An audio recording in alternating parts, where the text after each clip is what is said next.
That move that you just saw is the one-hand Matador Handover. It's going 2 beats on each side, and then you're switching hands.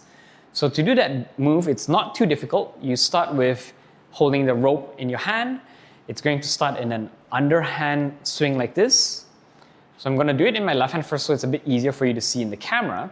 So let's say if you're going from left hand to right hand, what you're going to do is you get your hand ready like this. Your right hand is thumb down, palm facing the back, and you don't want to have your elbow out too much. You kind of want to have it like this so that you can plop the rope into your hand, right? So what's going to happen is underhand swings. As you bring it across, you let the rope come over and wrap over the back of your pinky like this.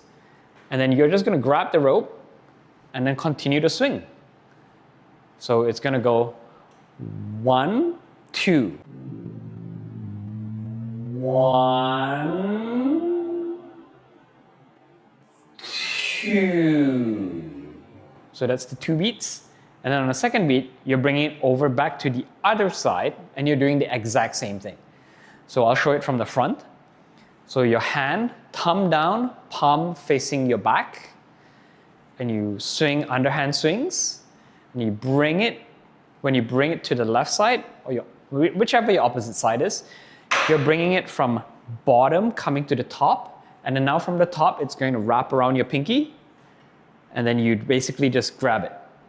And then you bring it over again, wrap, bring over, wrap and grab, bring over, wrap and grab.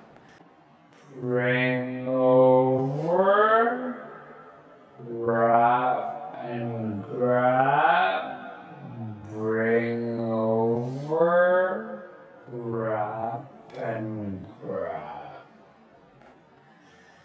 So that's basically the one-handed Matador pass. It's quite a simple move, and you can incorporate some counter rotation as well, just like when you're doing a Matador. If you're turning to your left, lift your left leg up. If you're turning to your right, lift your right leg up. So that gives you that rotation in your spine. Another variation of this is doing a behind the back pass. It's basically the same movement, but you have your hand behind your back instead, and that can get a bit technical, but we'll go into that in a different video.